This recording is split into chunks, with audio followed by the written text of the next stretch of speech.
Hello বন্ধুরা, তোমরা সবাই কেমন আছো? আশা করি অনেকটাই ভালো আছো।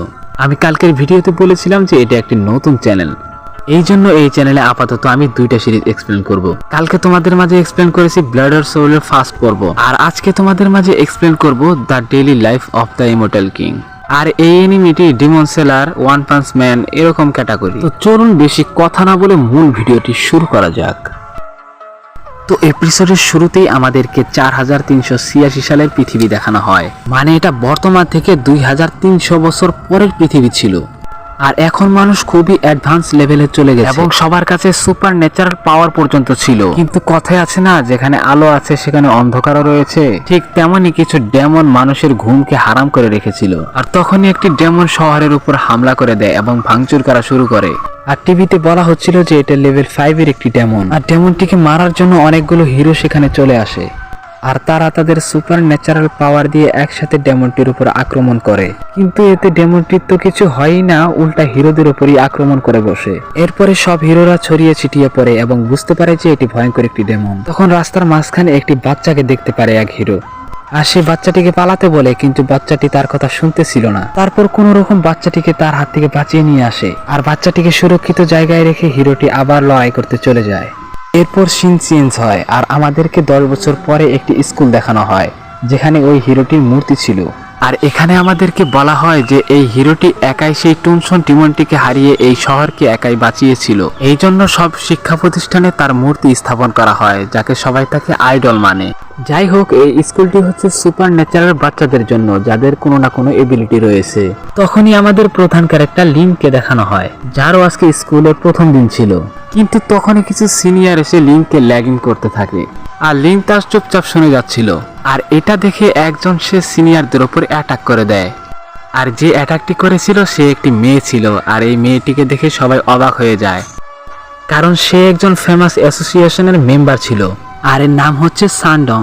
আমরা একে সান বলেই ডাকবো। তারপর সে লিংয়ের সাথে হাত মিলাতে যায় যে আমরা তো একই স্কুলে পড়বো, আমরা ফ্রেন্ড হতে পারি। কিন্তু লিং তার হাতে 10 টাকা ধরিয়ে দিয়ে সেখান থেকে চলে যায়। আর এদিকে তো মেয়েটির প্যাস্টিস পামসার হয়ে যায়। তারপর আমাদের স্কুল দেখানো হয় যেখানে সেই হিরোটির ইমেজ ছিল, আর এই হিরোটির নাম হচ্ছে জুভো। তারপর সে বলতে থাকে তোমাদের প্রত্যেকের পাওয়ারের টেস্ট দিতে হবে, আর এটা দিয়ে ডিসাইড করা হবে যে তোমরা কোন ক্লাসে কে পড়বে, আর যারা সব থেকে ভালো পারফরমেন্স করতে পারবে তাদের গিফটেড ক্লাসে নেওয়া হবে। এরপর প্রথমজন সেখানে পাওয়ারের টেস্ট দিতে যায়, কিন্তু এখনো তাদেরকে বলা হয়নি যে ভিতরে তাদেরকে কি টেস্ট দিতে হবে।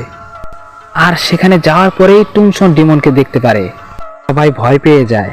তারপর হেডকোয়ার্টার থেকে বলতে থাকে যে এটা টুনসন নয়, এটা টুনসনের একটা ইমেজ, আর তোমাদেরকে তার মাথায় হিট করতে হবে। কিন্তু প্রথমজন হিট করার সাথে সাথে সে পড়ে যায়, কারণ এই ছেলেটির পাওয়ার অনেক কম ছিল, সেই জন্য সে বেরিয়া থেকে বের হয়ে যায়।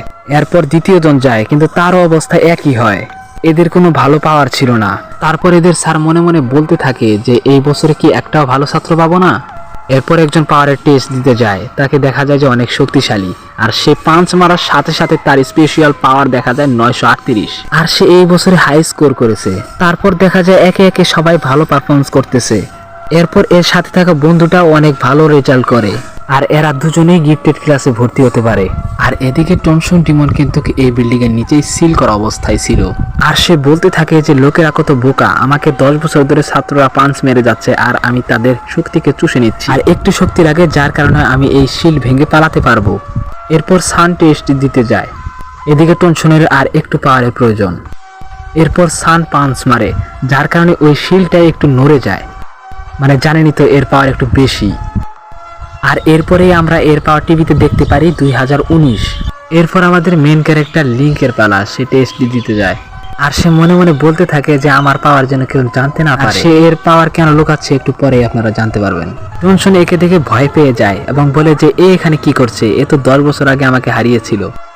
আসলে 10 বছর আগে জুভো টনসনকে হারায়নি, উল্টা টনসন জুভোর উপর আক্রমণ করে দেয় এবং মারার চেষ্টা করে। তখন সেই ছোট বাচ্চাটি স্পেশাল পাওয়ার দিয়ে তাকে একটি কিক মারে, ফলে টনসন সেখানে পরাজয় বরণ করে, আর সেখানে ভাঙচুর বন্ধ হয়ে যায়। এদিকে লিং মনে মনে বলতে থাকে যে আমি এখানে খুব কম পাওয়ার ইউজ করব, আর সবাই যেন ভাবে যে আমি আমার সর্বোচ্চটা চেষ্টা করেছি। কিন্তু সে কম পাওয়ার ইউজ করলেও সেখানে একটি ধামাকা হয় এবং টিভির ডিসপ্লে চলে যায়, এবং একটু পরে দেখানো হয় টনসন মারা গিয়েছে। আর লিংকের পাওয়ার এত দেখাইছে যে কেউ কাউন্টই করতে পারতেছে না। তখন সে বলতে থাকে যে আমার সাথে কেন এমন হয়, এরপর লিঙ্ক তার পাওয়ার ব্যবহার করে দেখে যে টুনসুন মারা যায়নি, সে তার শিল্ড ভেঙে পালিয়েছে। তারপর তার স্যার বলে যে তুমি ইডেন ক্লাসে ভর্তি হতে পারবে। এখন আমাদের ক্লাসরুম দেখানো হয় যেখানে ম্যাম তাদের ক্লাস নিচ্ছে আর বলছিল যে তোমরা সকলে নিজেদের স্পিরিচুয়াল পাওয়ার ব্যবহার করো এবং যে কোনো কিছুকে সমন করো, তারপর যদি তোমাদের সেই জাদু থেকে জীবন্ত কিছু বের হয়ে আসে তাহলে তোমরা সাকসেসফুল হয়েছো। কিন্তু একজন সেখানে লাঠি নিয়ে আসে আর একজনের প্যান্ট খুলে নিয়ে আসে।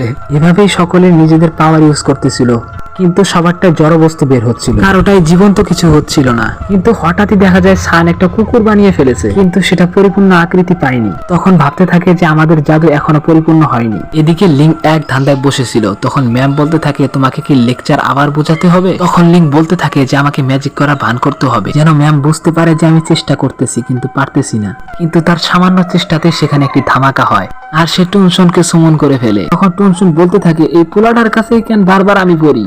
আর তারপর ক্লাসের ম্যাম তার স্পিরিচুয়াল পাওয়ার ব্যবহার করে টুনসুনকে কুকুরে পরিণত করে দেয়। তারপর এখান থেকে চলে যেতে লাগে আর তার ম্যাম ভাবতে থাকে যে এই ছেলেটি সাধারণ কোনো ছেলে নয়। আর এরই সাথে প্রথম নাম্বার এপিসোড শেষ হয়ে যায়। তো তোমাদের কাছে ভিডিওটি কেমন লেগেছে বন্ধুরা?